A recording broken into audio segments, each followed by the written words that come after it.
Hey guys, you've just tuned into the Anthology of Heroes podcast, the podcast sharing stories of heroism and defiance throughout world history.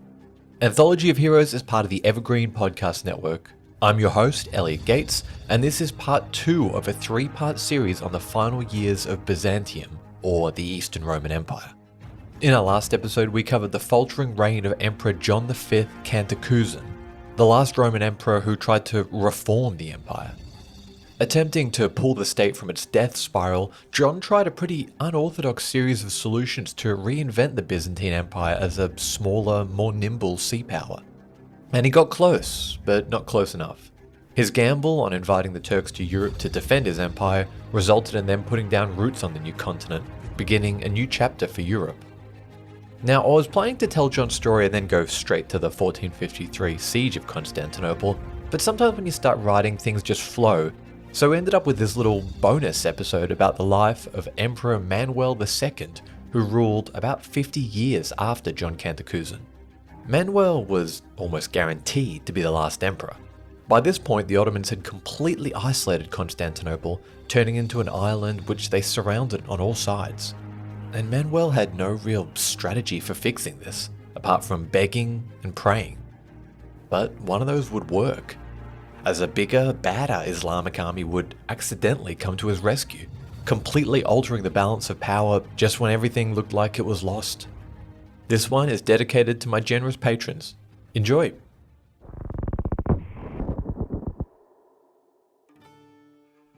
It's the year 1400. In Blackheath Palace, England, 33-year-old King Richard II waits in anticipation.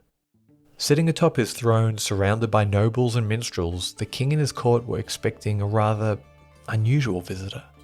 An emperor. The emperor, really, they would have said back in the old days. Nowadays, though, emperors were becoming nearly as common as kings. Nevertheless, Richard II was assured this visitor was the real deal. The Emperor of the Romans, a relic of ancient times, was coming to visit his courtroom. It was strange to think about, really. The last formal communication Britain had from Rome was 1,000 years ago, when the Western Emperor, Honorius, standing on the brink of the empire's collapse, had sent a final plea to the Romano-Britons, urging them to stand strong against the barbarian invaders and lamenting they could not spare any troops to defend their distant colony. And now, an emperor was stepping back onto British soil. The chatter and music of the court stopped abruptly.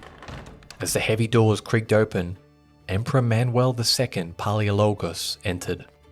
Richard II narrowed his eyes, leaning forward slightly as he tried to get a better look. His courtiers did the same, murmuring excitedly, their gazes fixed on the figure, their curiosity palpable. The emperor looked about as foreign as could be. He was tall, with a long flowing white beard that framed his angular face, making his sharp features even more striking. His dark eyes, deep set and intense, surveyed the room with a quiet authority.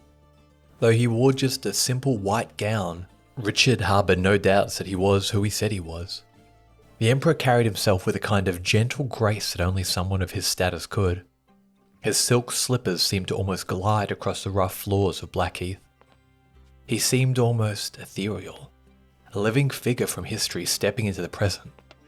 But why was he here? Perhaps the answer lay in the quiet sadness that surrounded his entourage. King Richard II, sensing the significance of the moment, did his best to honour his guest. A lavish welcome was arranged, grand feasts, splendid jousting tournaments, and a constant stream of gifts, all to show the emperor that his visit was not only respected, but celebrated. Politically, it was a smart move. Carting the Roman emperor around certainly gave his own rule an air of supremacy. It also helped that classical Greece was very fashionable in England at this time. The nobility had been eagerly poring over ancient tombs of Homer or Herodotus, and now an actual classical Greek had stepped through their doors. The purse of the English king seemed bottomless, as did his friendship, both of which Manuel desperately needed. For, though he was in England amidst lavish feasts and celebrations, his visit was far from one of leisure. It was born out of pure desperation. Manuel's stop in England was just the latest in a whirlwind tour of Europe, where he'd begged for support against the Ottoman Turks. These were the same Turks descended from Cantacuzèn's old ally Orhan that had since exploded across the Balkans, sweeping across Europe at a pace that no one could believe. Most of Greece, all of the Balkans, modern Romania, Bulgaria, even the proud Serbia had been swallowed up by the mammoth empire. The enormous body now confidently straddled 2 continents. Back in Asia Minor, almost all the other Turkish tribes were gone, assimilated under the umbrella of Osman's descendants, sultans as they now called themselves. And as Manuel conveyed, this latest sultan was the most fearsome of all. His name was Bayezid, Bayezid the Thunderbolt, a man whose conquests and temper were said to crash like thunder. Technically, Emperor Manuel was his vassal, obliged to provide troops and money to his superior. Sitting restlessly in his crumbling capital of Constantinople, Emperor Manuel II could do nothing but wait. The Thunderbolt was steadily consolidating his conquests, tightening the noose around his city. It was no longer a matter of if, but when. And every day on the hour, Manuel was said to offer the following sad, desperate prayer, quote, "Lord Jesus Christ, let it not come about that the great multitude of Christian people should hear it said that it was during the days of Emperor Manuel II that the city, with all its holy and venerable monuments to the faith, was delivered to the infidel." He could not be the one to let the city fall. It just couldn't be him. Manuel explained this as plainly as he could. To the European kings he'd met, the situation seemed so dire it beggared belief. The emperor told them that at this very moment the agents of the infidel Bayezid were besieging his city, a siege that had been ongoing for 7 years. His nephew, a handful of soldiers, and the towering walls of the city were holding him back, but they couldn't do it alone. Perhaps he stressed the role his empire had in shaping Europe. The grand churches, the sprawling palaces of these kings, these symbols of power and culture had risen from the ashes of the Dark Age, all because his predecessors had shielded the fragile seeds of civilization from the relentless armies of Muhammad. Though his story seemed unbelievable, the emperor's tale was a true one. Constantinople was hanging on by a thread. Bayezid, who'd grown impatient and a little unstable in his later years, was said to be already assigning officers to his lieutenants from the sidelines in preparation for the city's fall. The English king listened earnestly to the sad story, and like all other European monarchs, promised that he would do all he could to help. Richard II's promises must have seemed particularly earnest, as Emperor Manuel II wrote numerous excited letters to his nephew back home, telling him that he had the friendship of a mighty king who at the moment was calling his banners to help them. Help was coming, he assured his nephew. He just needed to hold on a little longer. But Manuel II was naive. He lived in a dream world, thinking these distant kings would walk halfway across the known world, gambling their future and their lineage in defense of a man they hardly knew. Perhaps Cantacuzèn could have pulled it off, but Manuel II was not the same man. Besides, what good would money or even a crusade really do? Money could pay the wages of a mercenary army for a few months, and a crusade could retake a few coastal cities at best, but then what? As soon as the Europeans left, the Turks would just take it right back. The only thing that could save the Romans was a systematic bottom-up change, a complete shake-up of all levels of society, and as John Cantacuzèn has found out, that was impossible. Truly, nothing short of a miracle could save his empire now. But, as the weary emperor began his long, somber journey back to Constantinople, whispers started to reach him. Snippets of an extraordinary tale carried by merchants and travellers along the way. At first, it was just faint rumours, talk of a rising force in the distant east, beyond the Ottoman heartlands. A wild, untamed warlord, they said, whose ambitions dwarfed anything seen before. But as Manuel drew closer to home, the murmurs turned into a certainty. Merchants spoke of a Turkish man with a limp who claimed to be a descendant of Genghis Khan. His vision? To resurrect his ancestors' empire and carve his name into history. When his army moved, the sources said, quote, "Wild beasts scattered, stars dispersed, tombs overturned, and the earth itself trembled." The warlord's name was Timur, or as the world would come to know him, Tamerlane. Tamerlane is a towering figure in history, deserving of an entire episode someday, but to keep the story moving, he was a 66-year-old warlord born in the barren steppes of Uzbekistan, who, just like Genghis Khan, rose from nothing by uniting the fractured tribes of Central Asia. Using a mixture of diplomacy and terror, he'd carved out an empire that stretched across much of the known world. While the name Timur might have been unfamiliar in Western Europe, it was a well-known name to Sultan Bayezid. The two men's empires now shared a tense and volatile border, and their huge egos meant war was only a matter of time. Soon insults began flying, and we're fortunate enough to have the actual words these ancient titans shot back and forth. The general gist in these letters is both rulers accusing the other of being impious Muslims. Bayezid points out to Timur's supposed barbarian links to the uncivilized Asian steppe, while Timur notes Bayezid's closeness with the Christians and the softness of his rule. I've drawn on several translations for the blow and drawn out the most revealing lines in their correspondence. Demanding the return of a province that Bayezid had seized from Timur's vassal, Timur delivers a cold warning to the Sultan, writing, quote, "Be contented with that which Allah has given you and with what you have seized from the unbelievers. But give up immediately those provinces which you have stolen from other rulers so that Allah will be gracious to you. If not, then I will be the avenger with Allah's assistance." Receiving a message like this would have seriously injured Bayezid's pride. He was God's regent on earth. How dare anyone, least of all an unwashed barbarian, make any demand of him? Writing back to Timur, he told him, quote, "You old dog, you are a more severe infidel than the Takfur," meaning Roman, unbelievers. In your letter you wanted to scare us and deceive us. Do not compare Ottoman sultans to Persian sultans. Ottoman soldiers are not ordinary people like Tartars from the Kipchak country, nor are they idle crowds like the Indian communities.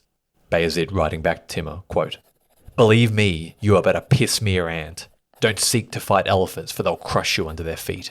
Shall a petty prince such as you are contend with us?"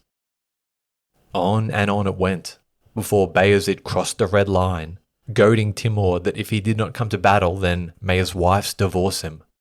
To even mention the wives of a ruler was seen as a grave insult on honour, and Timur was said to have been stunned reading the letter, remarking only, quote, "This son of Osman is mad." Battle was all but assured.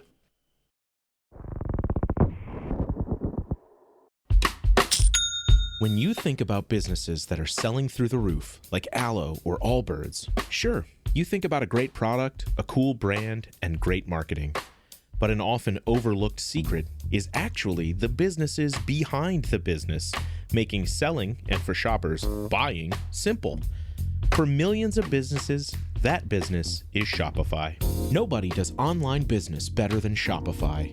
It's home of Shop Pay, the #1 checkout in the world. You can use it to boost conversions up to 50%, meaning way less carts going abandoned and way more sales going through to checkout. Sign up for your $1 per month trial period at shopify.com/income, all lowercase. Go to shopify.com/income to upgrade your selling today. That's shopify.com/income. This episode is brought to you by Batiste Dry Shampoo. Whether you're on the go, at the gym, or getting ready for a night out, Batiste has a dry shampoo for you. Refresh with over 10 signature fragrances. Or try Batiste Hint of Color, a tinted dry shampoo that seamlessly blends with your hair. Need an extra boost? Try Batiste Dry Shampoo with added benefits, like volumizing, texturizing, and more. Buy Batiste now, in-store or online at your nearest retailer. As the two mighty Muslim empires lined up their pieces, Emperor Manuel II raced east to the old provincial city of Trebizond on the Black Sea coast. Things were changing by the minute, and he was doing all he could to take advantage. Timur's promise to invade had spooked Bayezid into abandoning the siege of his capital, a siege that the emperor knew was as good as won.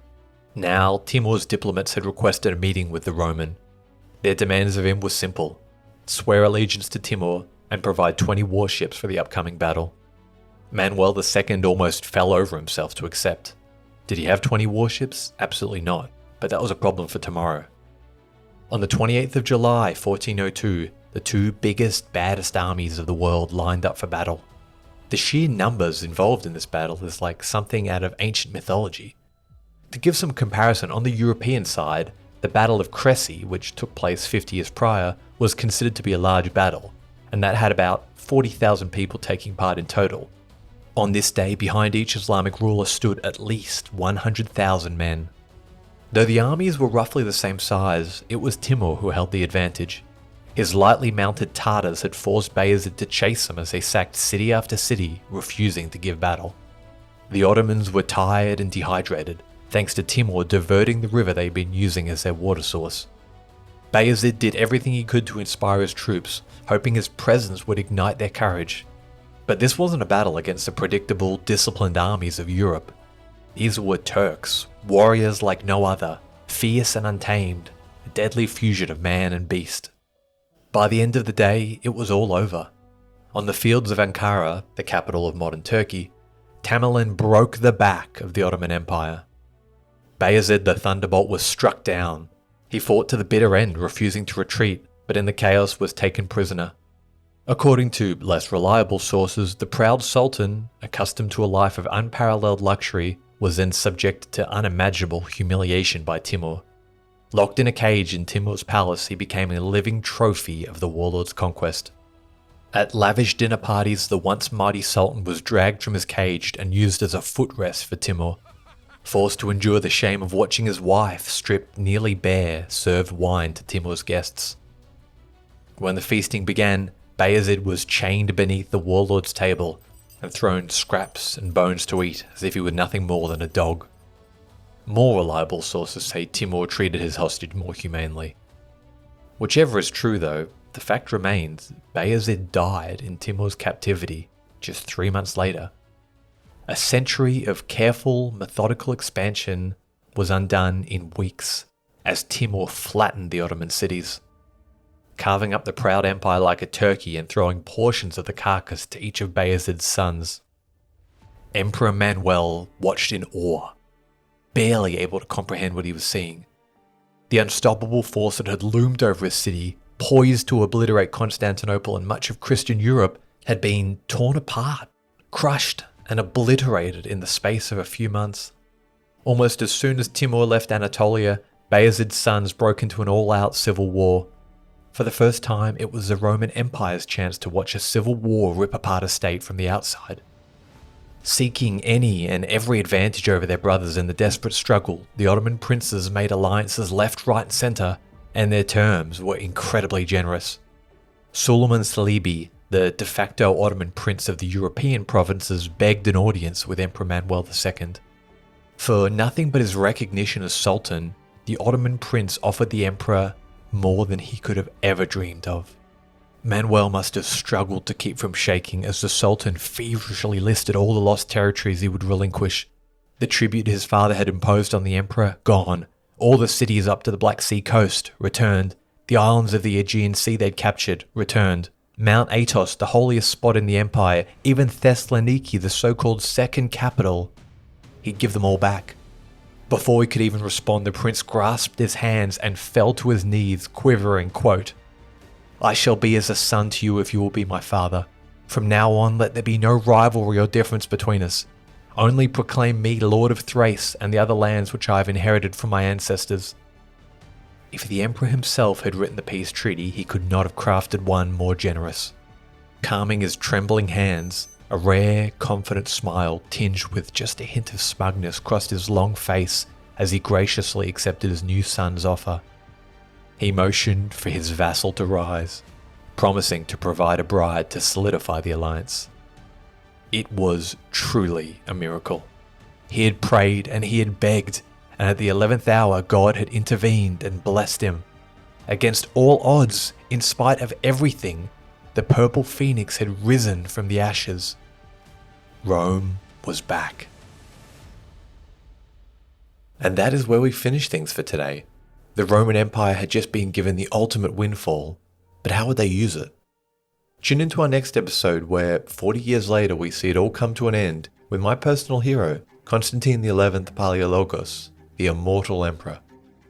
Thanks for listening to Anthology of Heroes. If you've made it this far, well done.